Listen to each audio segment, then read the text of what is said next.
the system, where it's so caked up, then maybe the only way to deal with it is to abandon it. Well, then we would have to reformulate it. Yes. Which would be, unlike civilization, the university system could be reformulated. We could start with a fresh sheet of paper. And it's probably very dangerous to not have a university system. You can't not have it. Right. You have to. It's the way we figure out what's true. Right. And there's got to be a way to save it while cutting out all these cancerous aspects of it. Or start it afresh. We could leave the carcass to the postmodernists and build something that works outside where we don't have to let them in. And then there'll be a whole group of people just talking about what a piece of shit you are, that's locked in some classroom somewhere, demonstrating all the different terrible things that you've done, bring horrible things upon the college. It's just, boy, it's such a strange world you're in right now. It is really, it's almost more dreamlike than dreams are. Are you sleeping? That's a good question. Usually I sleep pretty well. This one, partly it's just the number of hours trying to field everything means I go to bed late, and then, by the time the sun comes up, the question is how much more stuff's accumulated. So less than I might. I don't, I guess the thing is, I'm worried about what's going on. I'm worried about the danger to my family. That gets in the road of sleep. I know that what I'm doing makes sense, even if my colleagues don't understand that.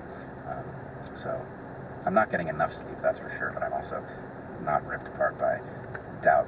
Well, you've done nothing wrong, so right. You don't have that blanket of guilt, like, why did I do that? What could I have done differently? Right. You're not Kathy Griffin right now. No. Yeah. You know what I mean? So I really hope this works out well for you, and I'll be paying attention every step of the way. And my offer is real. If you need some help, if you decide to put something together and you need some help promoting it, I'd be more than happy to. And I'm sure there's been a lot of people listening to this who would love to hear your ideas on things. Great. Well, thank you so much. Thanks, man. Thanks for coming in here. All right. I really appreciate it. Yeah, me too. That's it, folks. We're done for today. We'll see you next week. Bye.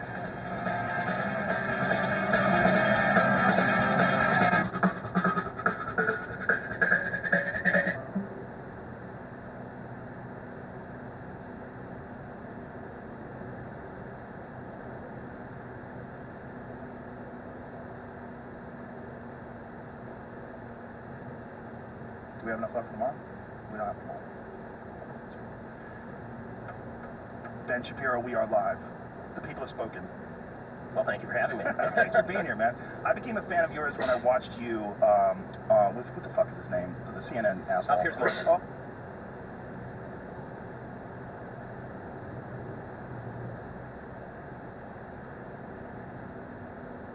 Oh, that was glorious.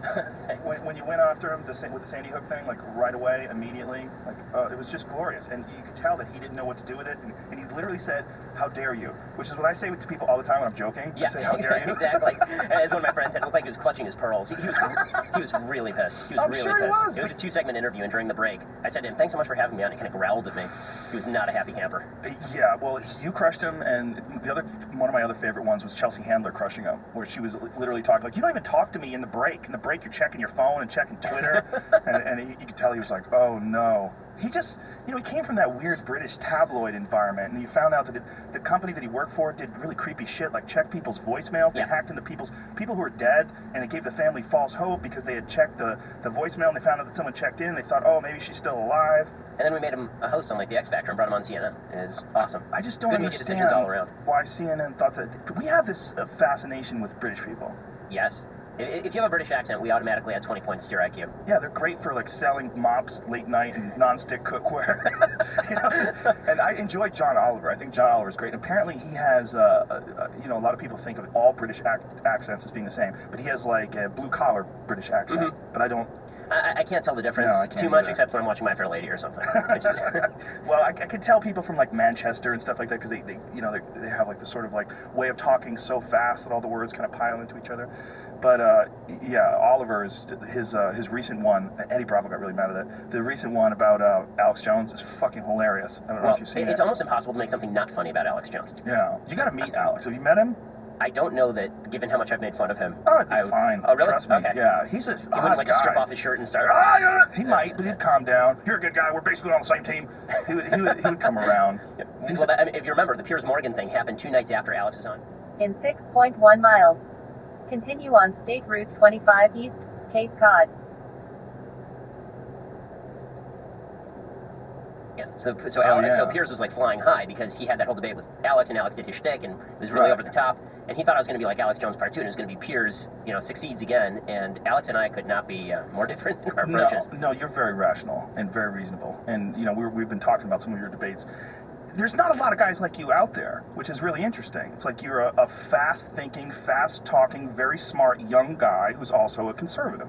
Like, there's not a lot of those out there, and this is one of the things that we're encountering today. Is there, especially on college campuses, there's this very strange separation between the left and the right, to the point where the right is like almost non-existent, or at least doesn't have any representation, and they're actively shunning that representation.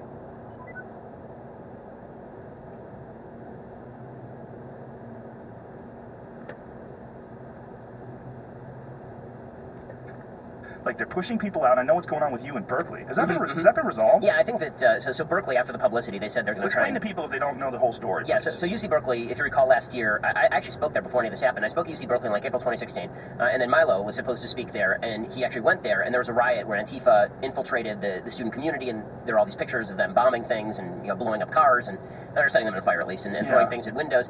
And so Berkeley shut down that event for safety reasons. Then Ann Coulter wanted to speak there, and they basically used what they call time, place, and manner restrictions to stop her. They kept saying, well, we have safety problems, we can't figure out how to do the event, and in the end they just canceled it because they didn't have security. And then Young Americans Foundation, which sponsors me to go to a lot of these campuses, they said, we want Shapiro to come. And again, I spoke there like a year and a half ago, and they gave them 2.5 months advance. And Berkeley said, well, we have no venues available. And so this seemed to be another cover for, we're not going to allow a conservative on campus because there are security problems. So we made that public, and then Berkeley said, no. Well, we'll make sure that you get in. They gave us an alternative venue, and they even said they'd cover the security fee because they didn't like the bad publicity. Oh, well, that's nice. Yeah, so that should be good. Well, you know what happened with Jordan Peterson yesterday? Yes. Yeah, just yesterday, Jordan Peterson was banned from YouTube. And YouTube has a new policy that it's very weirdly worded, but apparently they're allowed to block and restrict any kind of videos that are about religion or that could be deemed offensive, which is almost everything. Yeah, that's right. Anything that's remotely, anything that's interesting is going to be offensive to somebody. So it won't be monetized. It also won't be in the Promoted. videos of interest or... I know they did this to Prager University as well. They blocked like 10 of their videos a couple of months ago.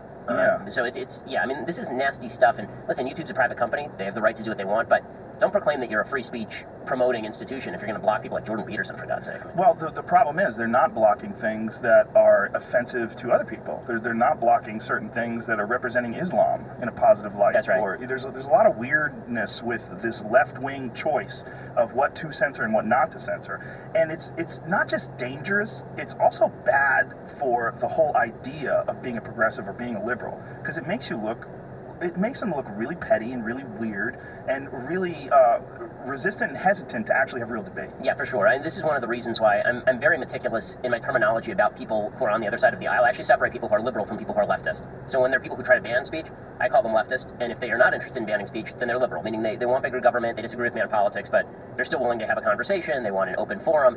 People who are on the hard left think that it's actually an insult to their identity to disagree with them. And this is what I experience sometimes on campuses, Cal State LA, where there's a near riot when I speak, or University of Wisconsin, where people storm the stage and stand in front of it and won't leave, or Penn Right. State, where we have, again, another near violent incident over at Penn State, or DePaul, where they actually banned me outright. So sometimes you get this routine from people who think that they conflate their viewpoint with their identity, and then if you have a different viewpoint, you're denying them their humanity. And it's like, no, I'm not denying you. I just think what you're saying is dumb. Like, That's a very good point. That's a very good point, is that they have their identity completely connected with their ideology. And when you oppose these people, when you have these debates with these people, what's really fascinating is the level of hysteria that gets reached while you're staying calm. Yeah, that's what I've noticed, is that there's a ton of, I tend to keep relatively calm, just as a human being, and very often when I'm debating someone, you see them getting more and more and more emotional, and people on the right love this because, of course, it's... In 1 mile, use the left 2 lanes to continue on State Route 25 East, Cape Cod.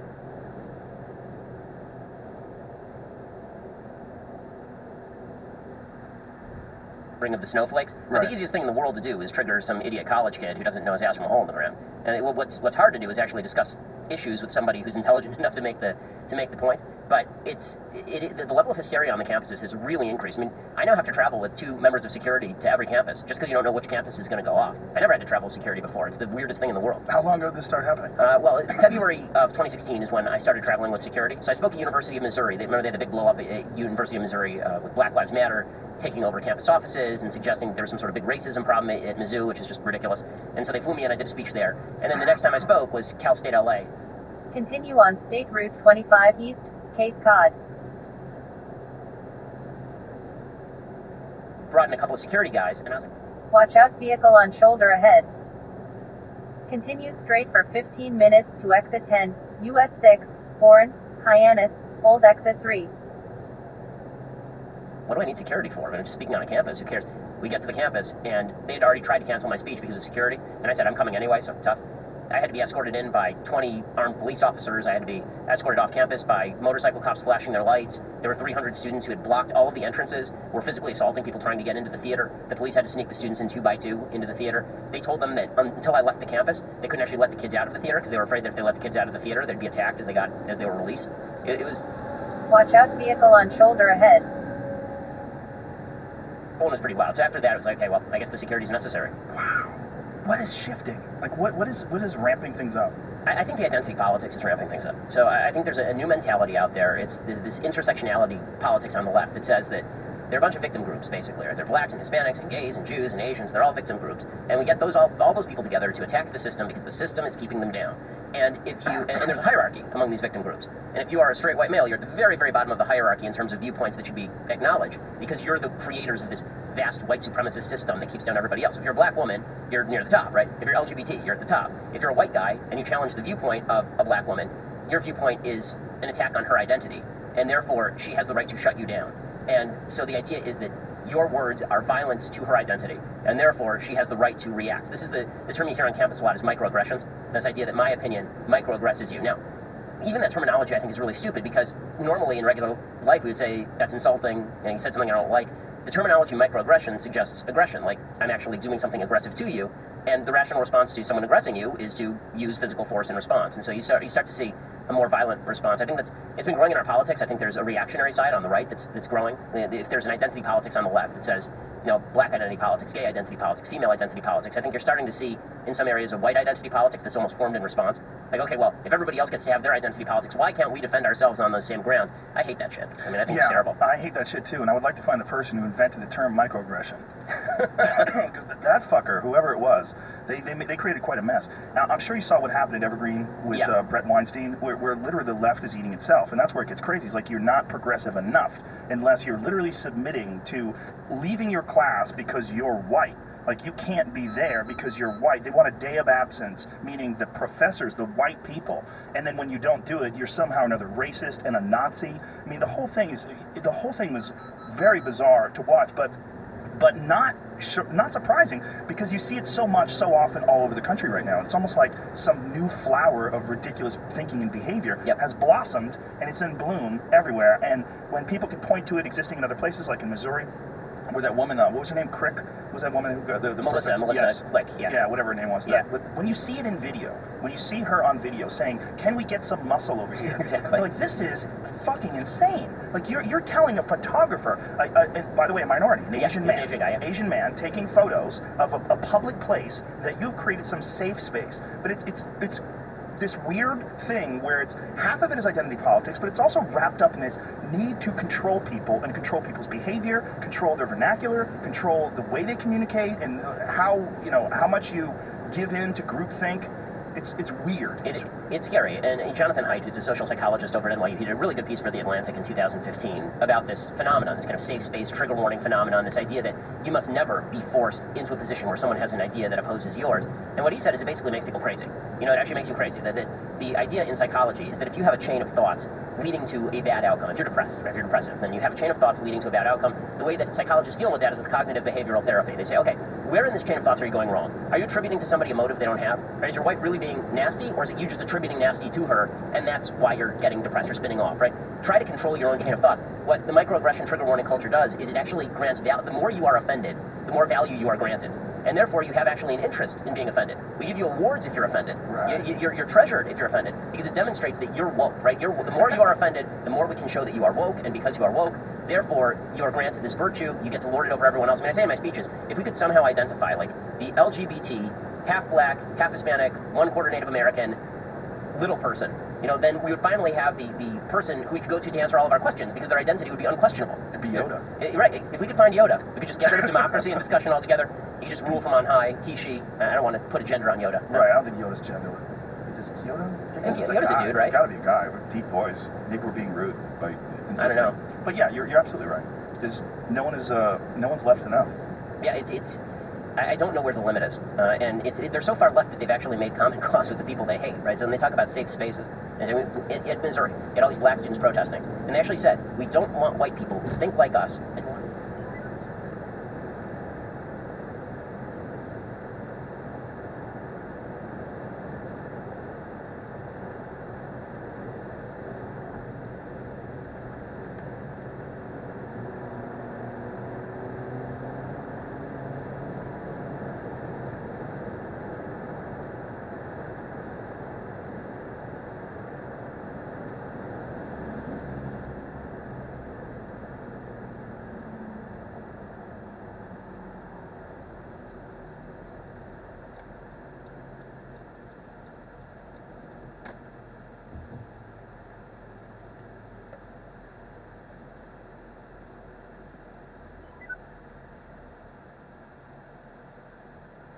Estimated time in traffic, 9 minutes.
calm, bro? Be a little bitch, bro.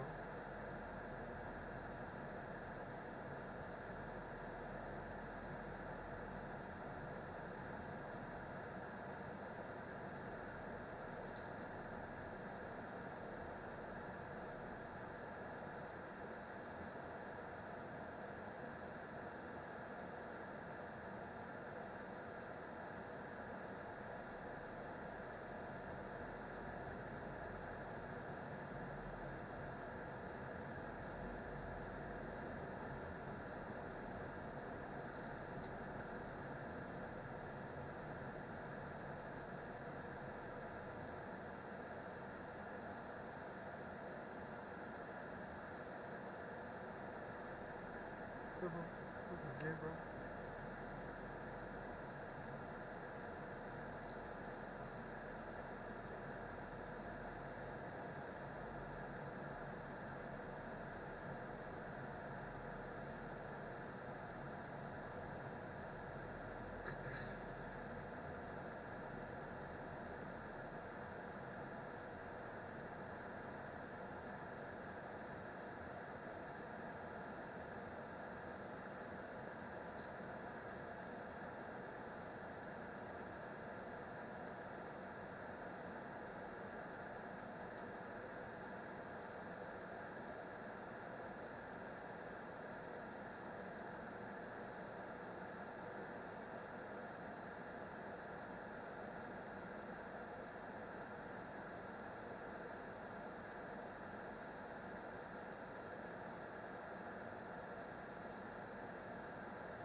In 1,000 feet, use the right lane to take exit 10, US 6, Bourne, Hyannis, hold exit 3.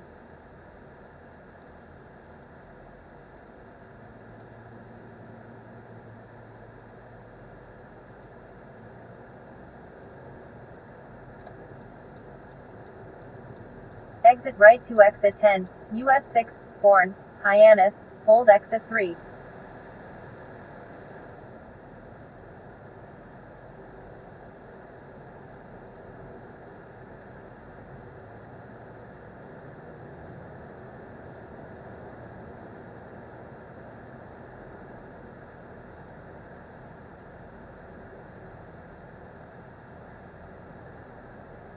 In 900 feet, turn right on US 6 East, State Route 28 South, Falmouth, Hyannis. Then keep left. Turn right. Then use the left 2 lanes to keep left to US 6 East, State Route 28 South, Falmouth, Hyannis.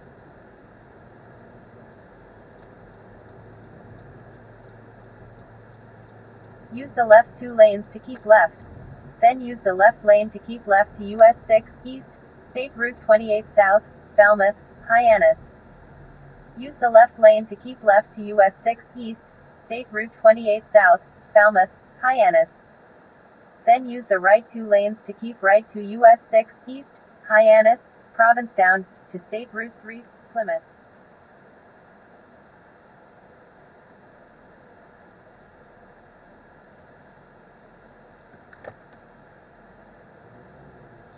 Use the right 2 lanes to keep right to US 6 East, Hyannis, Provincetown, to State Route 3, Plymouth.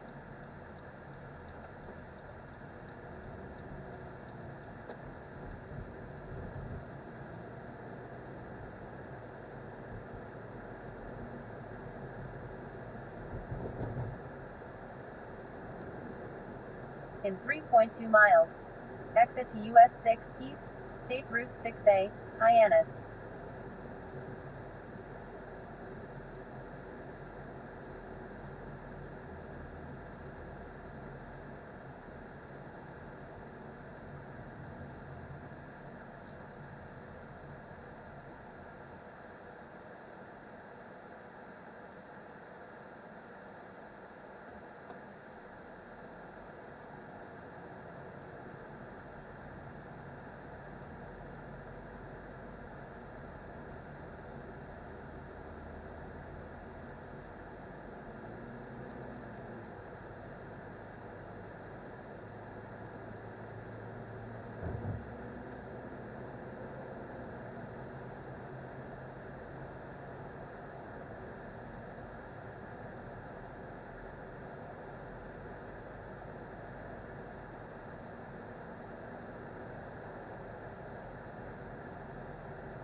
To help us in our safe spaces. We feel insulted by that.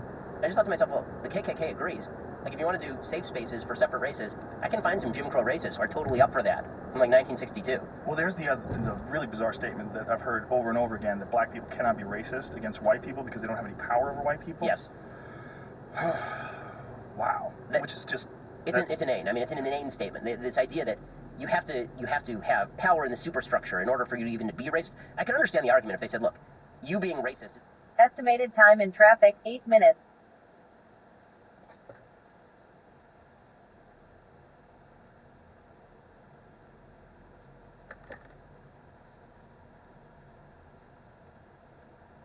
Is not connected to racist action. If you don't have the capacity for action that affects people, then your personal racism is not as important as the racism of people in power.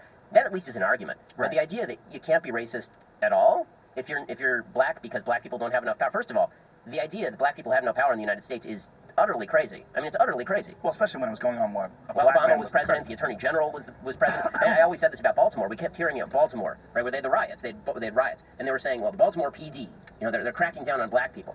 Okay, the chief of police was black. The majority of the city council was black and Democrat. The entire, the district attorney who was prosecuting the case was black. The majority of the police department was minority. The attorney general of the United States was black. The president of the United States was black. But apparently the majority of the city of Baltimore is black. But apparently it's the white guy's fault. At some point you're going to have to make your ideas actually work in concert with reality. I can't do this with you. Do you ever step back and look at this trend and look at what's going on in popular culture and look at what's going on with identity politics and this war between...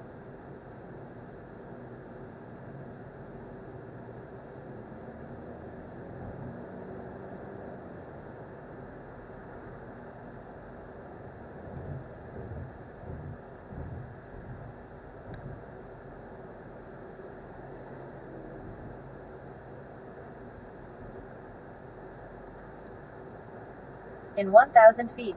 Exit right to US 6 East, State Route 6A, Hyannis.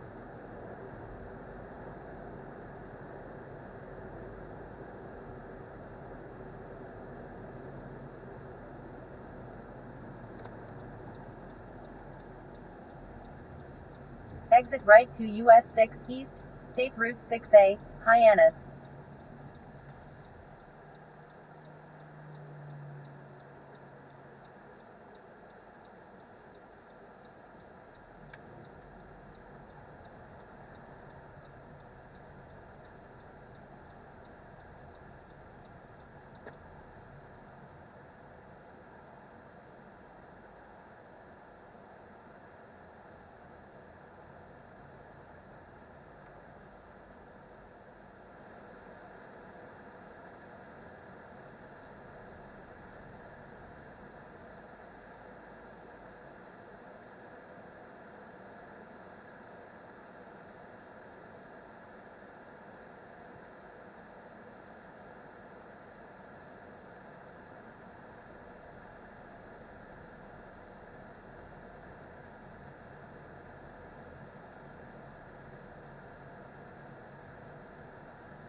between the left and the right, and wonder where it's going.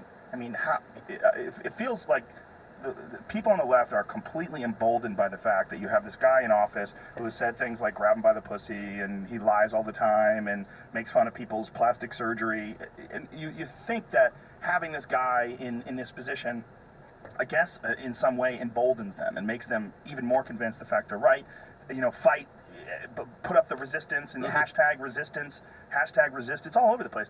Where does this go? I think, well, no place good. I think what's happening, and it's one of the things that I personally am not a fan of, and this goes all the way back to the Piers Morgan debate that you mentioned. I mean, I started off that debate with Piers Morgan saying to him, you don't get to attribute intent to me that I don't have, right? Right. You're standing on the graves of the kids of Sandy Hook in order to promote your political agenda, implying I don't care enough about dead kids because I don't agree with you. That is the sweet spot where a lot of people like to live, which is if we disagree on politics, it's because you're an asshole.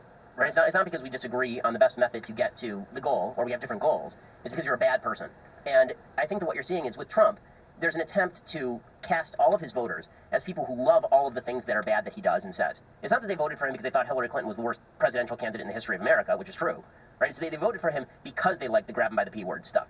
right? They voted for him because they like that he's vulgar and he lies a lot. They voted for him because they are bad people, right? This is why people misread, I think, Hillary Clinton's deplorable speech. The implication was, okay, everybody who voted for Trump is a bad human being.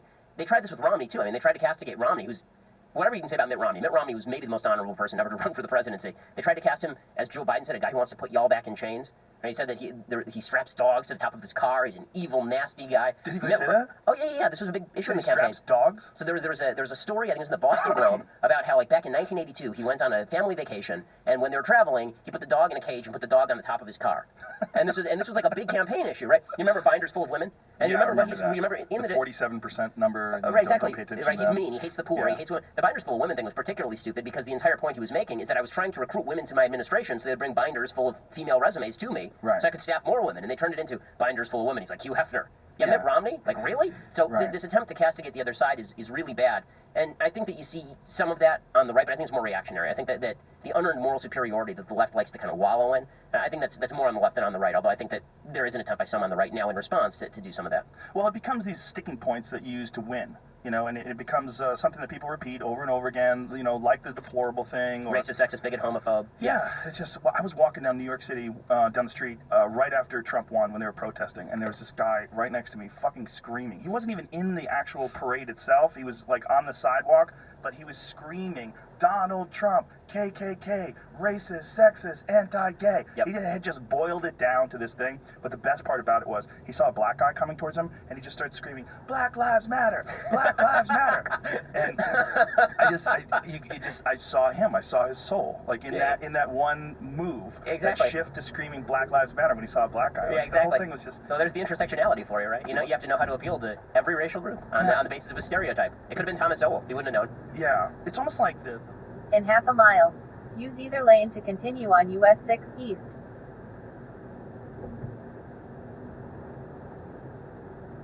easiness in having the ability to communicate is one thing, but having the ability to express a complete thought that covers something as nuanced and as complex as American politics in 2017, that's too hard. So let's just yell out, Donald Trump, KKK, and this ability to, like, boil down what's the difference between the left and the right to, like, a little statement.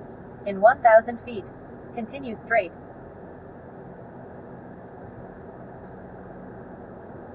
Or a bucket of deplorable, basket of deplorables, whatever it is, the binders of women. Continue on US 6 East.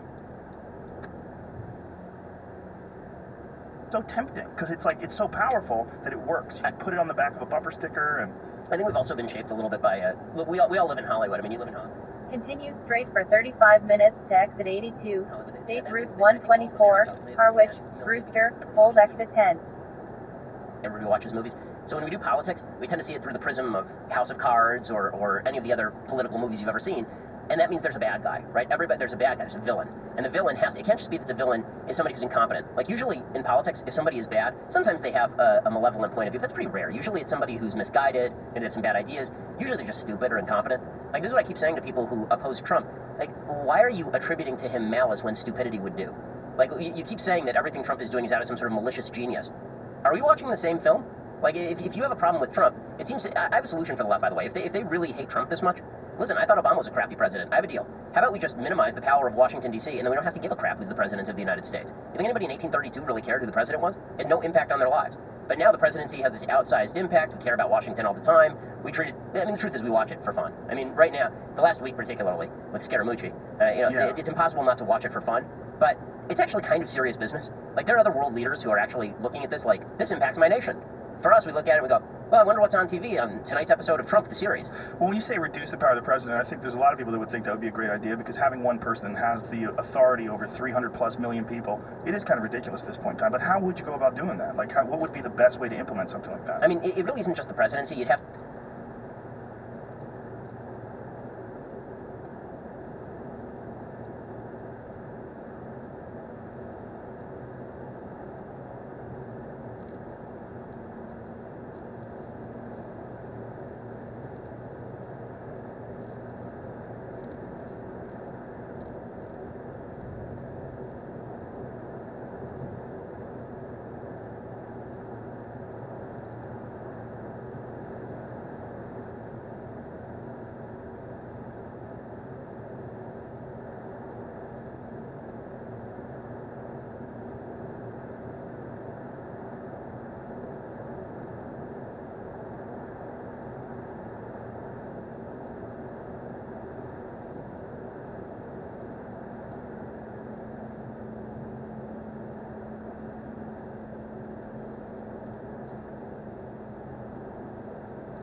you'd have to reduce the power of Congress as well. I mean, you'd have to go back to a federalist-based system where localities and states have more power over local issues, and the federal government just isn't that powerful. Because what's happened basically in the constitutional structure, the federal government was never supposed to be anywhere near this big, right? There are very certain delegated powers in the Constitution of the United States that Congress has, and they are very small. I mean, it's things like building post offices and interstate roads and regulating interstate commerce. But the idea that they could regulate, your toilet flushing is just that's silly. I mean, the founders would have thought that was ridiculous.